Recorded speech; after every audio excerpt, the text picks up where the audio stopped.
Hi guys, this is Pintu Kumar Gupta. आज है class 12 के अकाउंटेंसी का मोस्ट इंपॉर्टेंट वीडियो जो काफ़ी इंपॉर्टेंट टॉपिक होने वाला है। सबसे इंपॉर्टेंट अकाउंटेंसी का ये टॉपिक है स्टूडेंट वाइज।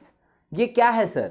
ये है कंपनी अकाउंट। बहुत अच्छे तरीके से समझना, ये पूरा आसान कॉन्सेप्ट है अगर तुमने इस कॉन्सेप्ट को अच्छे तरीके से कवर किया तो। क्लियर? तो चलो टाइम को वेस्ट ना करते हुए हम लोग स्टार्ट करते हैं कंपनी अकाउंट से रिलेटेड टॉपिक को जानना। गाइस, तुम लोगों ने सोल प्रोप्राइटरशिप बिजनेस को क्लास 11 में अच्छे तरीके से कवर किया ना, अकाउंटिंग एंट्रीज में, अकाउंटिंग ट्रीटमेंट में। फिर जब हम लोग क्लास 12 में आए तो हम लोगों ने पार्टनरशिप फॉर्म को देखा, एनपीओ फॉर्म को देखा। ये सारे बिजनेस के फॉर्म को हम लोगों ने अकाउंटिंग ट्रीटमेंट में डील किया। बट उसके कुछ ड्रॉबैक्स रहे। ड्रॉबैक्स इन द सेंस समझ लो, ये तो बिजनेस स्टडीज है नहीं बट फिर भी समझो। जैसे मान लो अगर कंपेयर करो तो कैपिटल वाइज सोल प्रोप्राइटरशिप में कैपिटल की कमी होती थी तो हम लोग पार्टनरशिप में आकर के देखे। फिर पार्टनरशिप के भी कुछ ड्रॉबैक्स हुए तो हम लोग क्या आ गए, कंपनी में कन्वर्ट कर गए। ठीक, तो यहां से एक तो सबसे पहला बात है कि कंपनी अकाउंट की जरूरत पड़ी। देन दूसरा अगर लेते हैं, अगर मैनेजरियल एफिशिएंसी की बात करो तो उनका कुछ ड्रॉबैक्स था, मतलब सोल प्रोप्राइटरशिप, पार्टनरशिप, इन लोगों के मैनेजरियल एफिशिएंसी के कुछ ड्रॉबैक्स रहे। देन फिर भी कंपनी अकाउंट का ओरिजिनेशन हुआ। उसके बाद अगर तुम लाइबिलिटी के हिसाब से देखोगे, सोल प्रोप्राइटरशिप, पार्टनरशिप, ये अनलिमिटेड लाइबिलिटीज थी। अनलिमिटेड लाइबिलिटी का मतलब क्या होता था? इसका मतलब होता था सर कि जो पर्सनल एसेट पे चार्ज क्लेम हो जाता था अगर जरूरत पड़े तो। अगर बिजनेस की लाइबिलिटी ज्यादा हो रही थी तो क्या करते थे, जो ऑनर्स के पर्सनल एसेट पे लाइबिलिटी बढ़ जाती थी। तो ये था क्या? ये था अनलिमिटेड लाइबिलिटी। तो ये भी एक ड्रॉबैक्स था। बट कंपनी ऐसा नहीं है, कंपनी टोटली अलग चीज है जो हम लोग इस कंपनी अकाउंट में डिस्कस करने वाले हैं। ठीक है, तो सबसे पहले हम लोग डेफिनेशन को जानेंगे कि कंपनी खुद में है क्या। तो सबसे पहले समझा दूं, कंपनी ये एक आर्टिफिशियल पर्सन है जो इनकॉर्पोरेटेड बाय लॉ है। इसका मतलब क्या है सर? आर्टिफिशियल मतलब क्या है? अब नेचुरल पर्सन तो हमारे तुम्हारे जैसे लोग होते हैं, बट अब मैं तुम्हें एक एग्जांपल दे रहा हूं। सबसे बड़ा जाइंट कंपनी अभी के टाइम में है, बताओ, ये जियो होगा ना, जियो, ये जाइंट कंपनी है जियो। तो ये अलग कंपनी है, ठीक है, ये एक आर्टिफिशियल पर्सन है, सब जियो के नाम से जानते हैं। ठीक, तो ये एक आर्टिफिशियल पर्सन है जिसे कौन गवर्न करती है? जो क्रिएटेड बाय, जो बनाती है, क्रिएटेड बाय है लॉ। अब वो लॉ क्या है वो समझेंगे, पहले डेफिनेशन समझो। A company is an artificial person created by law या इनकॉर्पोरेटेड बाय लॉ, सेम चीज है। Having separate entity. Separate entity का मतलब क्या है? देखो, जियो एक अलग कंपनी है, ठीक है, और इसके मालिक कौन है? अंबानी सर है। बट अंबानी सर एक अलग एंटिटी है और जियो कंपनी है एक अलग एंटिटी, क्योंकि उसे किसने इनकॉर्पोरेट किया? कंपनीज एक्ट ने इनकॉर्पोरेट किया। Clear? With a perpetual succession and a common seal. ये सारे अभी हम लोग यहां पे कैरेक्टरिस्टिक्स में जान जाएंगे, तो सिर्फ तुम्हें ये डेफिनेशन को याद रखना है। क्लियर? अब कंपनीज की सर फीचर्स क्या है, कैरेक्टरिस्टिक्स क्या है, ये समझना सबसे पहली बात है।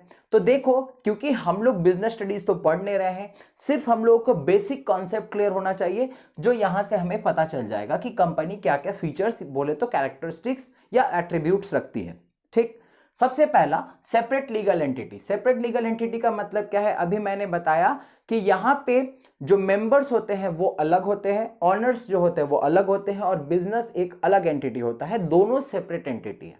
ठीक, जैसे यहां पे अंबानी सर, ये अंबानी सर एक अलग एंटिटी है और जियो बिजनेस जो है वो एक अलग एंटिटी है। ठीक, अब क्यों अलग एंटिटी है अब बताएंगे सर। जो हमारा कंपनीज होता है वो कंपनी जिस तरीके से पार्टनरशिप में चले जाओ तो पार्टनरशिप कैसे गवर्न होती थी? बोलते थे सर इंडियन पार्टनरशिप एक्ट 1932 के हिसाब से गवर्न होती थी। क्लियर है?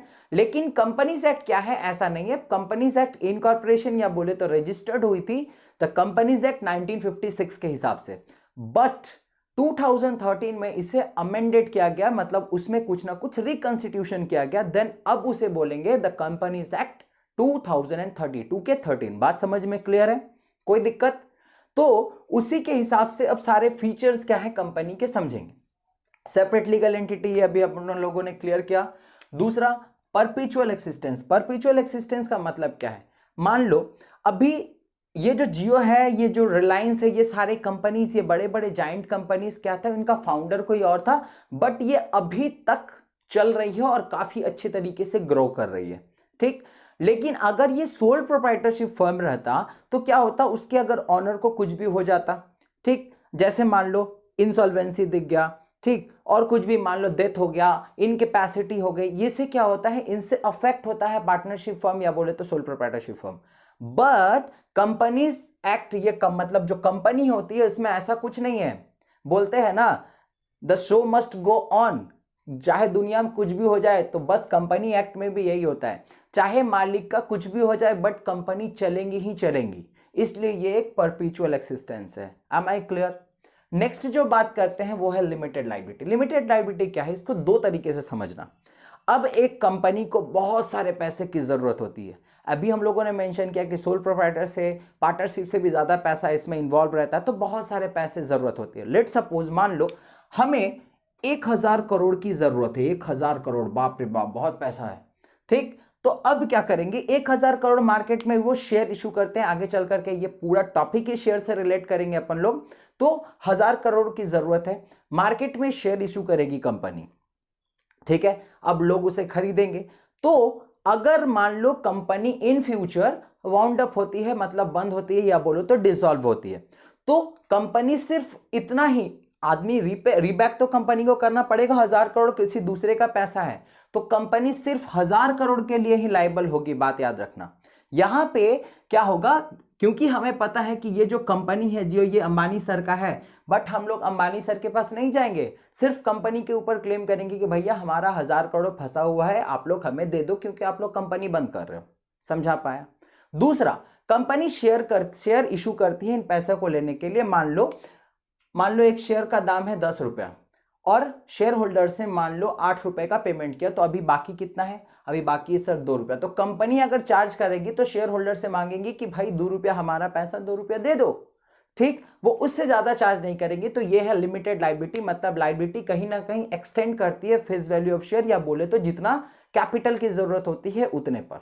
बात समझ में आया? देन नेक्स्ट है कॉमन सील। कॉमन सील का मतलब क्या है, क्योंकि जियो कंपनी एक अलग है सेपरेट लीगल एंटिटी के हिसाब से, और अंबानी सर एक अलग एंटिटी है, दोनों अलग अलग है, बट ये तो एक आर्टिफिशियल पर्सन है, मतलब इसे तो हमारे जैसे बुद्धि तो है नहीं, ठीक। तो ये क्या करती है, ये अपने एजेंट के थ्रू काम कराती है, जिसे हम लोग बोलते हैं डायरेक्टर्स या बोलो तो मैनेजर्स, ठीक। तो मैनेजर्स उनके बिहाफ में, मतलब कंपनी के बिहाफ में होकर के काम करती है। बात समझ में आ गया? तो अब मान लो कंपनी के बिहाफ में होकर काम करेगी, तो इसका कंपनी का खुद का अपना नाम होगा, वो खुद का एक बैंक अकाउंट ऑपरेट करेगी, जो शेयर्स जो ट्रेडिंग होगी वो उसके नाम पे होगी, सब कुछ उस कंपनी के नाम पे होगी, क्योंकि ये खुद का एक आर्टिफिशियल पर्सन है। समझ में आया? बट ये काम करवाती है डायरेक्टर के थ्रू। लेकिन अगर उसमें मान लो अंबानी सर मेन आदमी है, उन्होंने साइन किया कोई भी काम, बट यहां पे अंबानी सर के साइन का कोई वैल्यूएशन नहीं होगा। क्यों? जब तक उसमें जियो का स्टैंप नहीं लग जाता तब तक उसका कोई भी वैल्यूएशन नहीं है। मतलब यह है कि ये एक आर्टिफिशियल पर्सन है, तो इसका अपना ही एक स्टैंप होगा, अपना ही एक सील होगा, ठीक है, उसी से उसे ऑथेंटिकेशन प्राप्त होगी, मतलब मिलेंगी। समझ में आया? तो ये है common seal. Next, transferability of share. Transferability of share क्या है sir?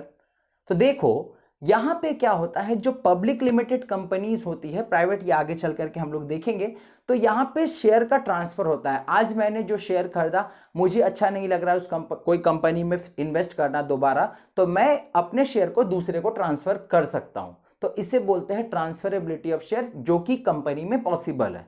Next, separation of management from ownership. अभी यहां पे देखा हम लोगों ने, देखो क्योंकि इस कंपनी के साइज काफी जाइंट है, इसमें ऑनर्स जो होते हैं ना, बहुत शेयर होल्डर, बहुत सारे 1000 करोड़ चाहिए, बहुत सारे शेयर होल्डर्स आ गए। तो हम लोगों को क्लास 11 से ही पता है कि shareholders are the owner of the company, shareholder को ऑनर ऑफ द कंपनी बोला जाता है, ठीक। तो इतने सारे अगर कंपनी का डे टू डे एक्टिविटी के लिए अगर इतने सारे शेयर होल्डर को बुला दिया जाए तो पॉसिबल है काम? नहीं। तो क्या करते हैं, सारे share holder board of director के मीटिंग में एक कॉमन पर्सन को चुनते हैं, मतलब एक मैनेजरियल लोगों को चुनते हैं, ठीक। तो उसमें क्या होता है, ऑनरशिप तो शेयर होल्डर्स के पास है, बट मैनेजमेंट जो होते हैं, मैनेजमेंट प्रोफेशनल अपने हाथों में ले लेते हैं। तो यहां पे separation of management and ownership देखने को मिलता है। बात क्लियर? नेक्स्ट बात करते हैं टाइप ऑफ कंपनी। अब type of company according to 2013 act के हिसाब से क्या है, जॉइंट स्टॉक कंपनी मेनली जो होती है वो 3 टाइप की होती है। एक अनलिमिटेड कंपनी, दूसरा लिमिटेड बाय गारंटी और तीसरा होता है कंपनी लिमिटेड बाय शेयर।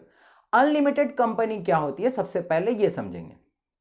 तो अनलिमिटेड कंपनी का मतलब होता है, मान लो कि वही कि कंपनी की जो लायबिलिटी होती है यहां पे अनलिमिटेड होती है। अनलिमिटेड होती है मतलब वही 1000 करोड़ है, अगर मान लो कंपनी अगर वाउंड अप हो रही है, बंद हो रही है, तो अगर कोई भी चार्ज अगर वो कंपनी इनकैपेबल है चुकाने के लिए, मतलब पैसा को रिबैक करने के लिए, तो जो उसके ऑनर होते हैं, ऑनर के पर्सनल एसेट पे बातें चले आती है। तो ये क्या होती है, अनलिमिटेड लायबिलिटी होती है, मतलब unlimited company, unlimited liability company. बात क्लियर है। लेकिन ये इंडिया में है नहीं, बट इसका इनकॉर्पोरेशन मतलब इसकी बातें कंपनीज एक्ट 2013 में की गई है, इसलिए हम लोगों को जानना जरूरी है। नेक्स्ट बात करते हैं कंपनी लिमिटेड बाय गारंटी। अब ये क्या होती है, इसमें एक गारंटी देती है मेंबर्स कि जब तक हमारा कंपनी है मार्केट में तब तक आपके पैसे को कुछ नहीं होगा, इसकी गारंटी हमारी, मतलब मेंबर्स लेते हैं, क्योंकि कंपनी तो खुद नहीं ले सकती है, कंपनी कंपनी के कॉमन सील के एडवांटेज को लेते हुए उसके मैनेजर्स बोलते हैं। बात समझ में हुआ आ गया। तो कंपनी अगर वाउंड अप होती है तभी इसकी गारंटी अप्लाइड होगी, अदरवाइज नहीं होगी। लेकिन जो मोस्ट इंपॉर्टेंट टॉपिक है वो है ये कंपनी लिमिटेड बाय शेयर्स। ये क्या है सर, इसके हिसाब से कंपनी को 3 पार्ट में डिवाइड किया गया है। सबसे पहला है प्राइवेट कंपनी, दूसरा है पब्लिक कंपनी और तीसरा है 1 पर्सन कंपनी, जिसके बारे में हम लोग डिस्कस करने वाले हैं नेक्स्ट वीडियो में। तो तब तक के लिए स्टे ट्यून्ड विथ मी। उम्मीद करता हूं आज का ये पूरा टॉपिक तुम लोगों को अच्छे तरीके से क्लियर हो गया होगा। तो मिलते हैं नेक्स्ट वीडियो में इस टॉपिक के साथ। Thank you for today.